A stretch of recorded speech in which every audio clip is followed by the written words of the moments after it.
Bro మొన్న recently అంటే few days నుంచి కూడా ఇది బంగ్లాదేశ్ ఇష్యూ నడుస్తుంది. ఇప్పుడు మళ్ళీ ఇంకా ఎక్కువైంది. అంటే మన హిందూ ఎవరైతే ఉన్నారో మన హిందూ ముస్లిం అదే ఒకటి చెప్పాలి చూడన్నా. అక్కడ మతాల గురించి కూడా పక్కన పెడితే మానవత్వం అనేది మంట కలిసిపోయింది. ఒక మనిషిని నిజంగా చెప్పాలంటే వాడు మనిషా లేకపోతే రాక్షసుడా అలా కాల్చిన వాడు అసలు వాడికి నిజంగా తెలివి ఉందో లేదో నాకైతే అర్థం కావట్లేదు. వాడు అతను జస్ట్ ఏమన్నాడంటే అందరూ దేవుళ్ళు ఒకటే, రూపాలు మాత్రమే వేరు అన్న ఒక్క మాట అన్నందుకు చెట్టుకి అలా ఏలాడదీసి కాల్చి మళ్ళీ వాళ్ళు దాన్ని చాలా కిరాతకంగా చేశారు చెప్పాలంటే. బతికుండంగానే అది కూడా బతికుండంగానే కాల్చి చేశారంటే అసలు వాడికి అసలు ఆ ధైర్యం ఎక్కడి నుంచి వచ్చింది? అక్కడున్న ప్రభుత్వాలు ఏమైపోయినాయి?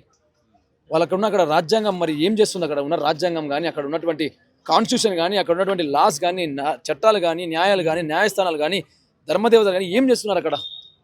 అసలు ఒక మనిషిని మనం జస్ట్ మామూలుగా అగ్గిపెట్టి కాలుస్తేనే ఏదో అవతలడికి హాని చేయాలంటేనే 100 సార్లు ఆలోచిస్తాం.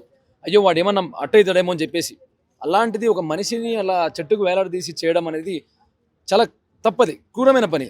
సో అది చేసిన తప్పు ఇండియాలో కూడా సపోర్ట్ చేస్తున్నారు కదా. అంటే వాళ్ళు చేసిన తప్పులకి ఇండియాలో కూడా సపోర్టర్స్ ఉన్నారు కదా. ఎవరు యూట్యూబ్ ఛానల్స్ వాళ్ళు సపోర్ట్ చేస్తున్నారు కదా. అదే అలాంటి వాళ్ళని మనం శిక్షించాలన్న ఫస్ట్. అలా యూట్యూబ్ ఛానల్ వాళ్ళు ఎవరైతే ఉంటారో, ఇప్పుడు యూట్యూబ్ అనేది ఏదైనా మీడియా కానీ, మీరే ఉన్నారన్న మీడియా మిత్రులు కానీ ఎవరైనా కానీ, మీడియా అనేది ఎందుకు చెప్పండి? ఫస్ట్ థింగ్ మీరు న్యాయానికి సపోర్టర్స్ కదా.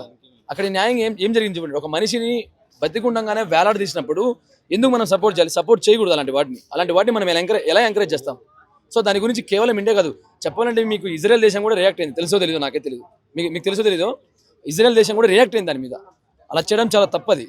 ఎందుకంటే ఒక మానవత్వం అనేది మంట కలిసిపోతుంది అలా చేయడం వల్ల. అంటే గతంలో బంగ్లాదేశ్ వాళ్ళు మన హిందువులను కూడా చాలా మంది క్రూరంగా, అంటే ఎవరైతే బ్రాహ్మిన్స్ వర్మస్ వాళ్ళు ఉంటారు అలాంటి వాళ్ళని కూడా ప్రీవియస్ లో అలా జరిగింది, చంపారు, ఇలా తరిమి కొట్టారు.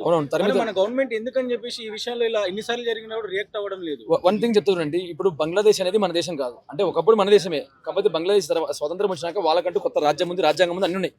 సో అలాంటి దేశాల్లో మనం ఇన్వాల్వ్ అవ్వడం వల్ల ఇక్కడ ఏమవుతుందంటే మనకు ఒకటి ఉంది, యుఎన్ఓ అని చెప్పేసి ఒకటి ఉంది. ప్రతిదీ మనకి ఏంటంటే ఇప్పుడు మన అవతల మీద రియాక్ట్ అయ్యామనుకోండి, యుఎన్ఓలో కంప్లైంట్ ఇచ్చేస్తారు. ఎవరు అదే యుఎన్ఓలో కంప్లైంట్ వెళ్తుంది ఫస్ట్.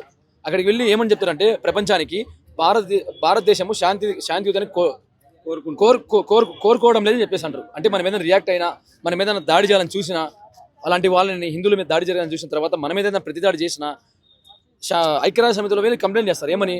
భారతదేశం చూసారా, ప్రపంచానికి భారతదేశము బంగ్లాదేశ్ మీద దాడికి వచ్చింది, మా దేశంలో మేము జరిగిన చిన్న గొడవ వల్ల భారతదేశం వాళ్ళకి సపోర్ట్ చేస్తూ ఇలాంటి వాళ్ళని చెప్పేసి వాళ్ళే కొత్త సాక్ష్యాలు పుట్టిస్తారు.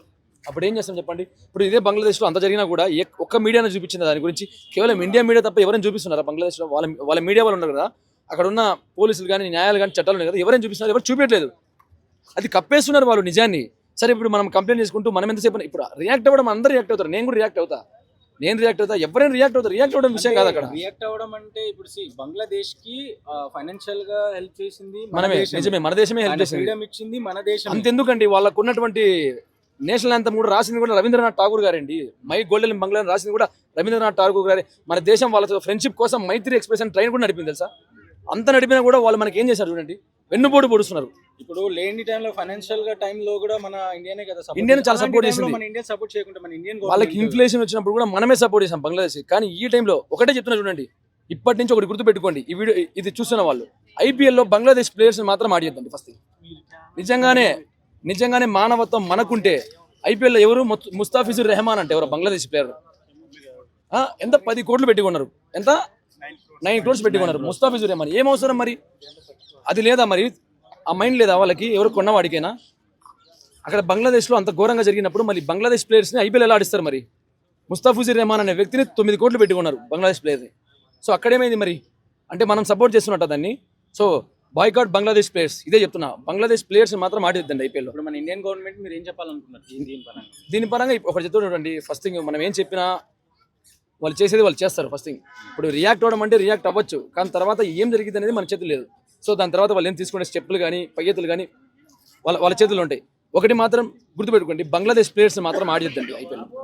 బంగ్లాదేశ్ ప్లేయర్స్ అనే వాళ్ళు ఐపీఎల్ ఆడకూడదు. అంటే అక్కడ ఉన్న పొలిటీషియన్సే వాళ్ళకి సపోర్ట్ చేస్తున్నారు ప్రజలకు. అదే నేను చెప్తున్నా కదండి, అక్కడున్న పొలిటీషియన్స్, న్యాయ వ్యవస్థలు, రక్షణ వ్యవస్థలు, ధర్మస్థానాలు, రాజ్యాలు, అక్కడున్న రాజ్యాంగం మొత్తం వాళ్ళకే సపోర్ట్ ఉంది. నిజానికి కప్పేస్తున్నారు కదా. ఇప్పుడు ఇండియన్ మీడియా తప్ప ఎవరు చూపించట్లేదు. మొన్న ఒక ఇజ్రాయెల్ కూడా ఒక పోస్ట్ పెట్టింది, బంగ్లాదేశ్లో జరుగుతుంది ఇలా చేయొద్దని చెప్పేసి. అంటే ఒక మనిషిని ఎలా చంపగలుగుతారు? అంటే ఇజ్రాయెల్ ఏమి హిందూ దేశం కాదు, కానీ వాళ్ళు కూడా ప్రశ్నించారంటే మానవత్వం ఎలా మంట కలిసిపోయినట్టే కదా. అంటే ఇంకా కొన్ని మంది హిందీ ఇన్ఫ్లుయెన్సర్స్ ఏమంటారు అంటే వాళ్ళకి ఫిబ్రవరి మార్చ్ అట్లా ఆ టైంలో ఎలక్షన్స్ ఉన్నాయి, ఇక రాజకీయ నాయకులు అక్కడ వాళ్ళకి అక్కడ ప్రజలకు సపోర్ట్ చేస్తున్నారని సో నేను అదే చెప్తున్నా కదండి, ఇప్పుడు ప్రతిదీ అలాంటివి వస్తూనే ఉంటాయి. ఇది రాజకీయ నాయకులు చేసే కుట్ర అని చెప్పేసి ఒకటి అని చెప్పేసి, సరే ఏ రాజకీయ నాయకులు కూడా ఏ మతాన్ని పక్కన పెట్టేసింది అలా ఒక మనిషిని వేలాడదీసి అట్లా కాల్చడం ఎంతవరకు కరెక్ట్ అంటే, బతికుండం కాల్చారంటే ఎంత ధైర్యం ఉండాలి అవతలవాడికి. అంటే అక్కడ న్యాయ వ్యవస్థలు ఏం పనిచేయట్లేదా, చట్టాలు ఏం పనిచేయట్లేదా? మీరు జస్ట్ రోడ్ మీద అలా బైక్ పక్కన పార్క్ చేసి పెట్టండి, నో పార్కింగ్ ప్లేస్లో పెట్టండి, ఒకసారి ఎన్ని వస్తాయి ఫైన్స్ ఇవన్నీ వేస్తారు కదా. మరి అక్కడేమైనా మరి ఒక మనిషిని వేలాడదీసి చేసేంత ఏం అవసరం వచ్చింది? సో అది నార్మల్ అమ్మాయిలను కూడా అక్కడ తిరిగే వాళ్ళని కూడా ఆటోలో వేసి కొడుతున్నారు అట్లా. సో అది నేను వినలేదు దాని గురించి. సో నేను ఒకటే చెప్తున్నా, బంగ్లాదేశ్ ప్లేయర్స్ ఎవరైతే ఉంటారో ఐపీఎల్ ఆడడానికి వచ్చేవాళ్ళు వాళ్ళ మాత్రం ఆడియద్దండి, అది మాత్రం గుర్తుపెట్టుకోండి.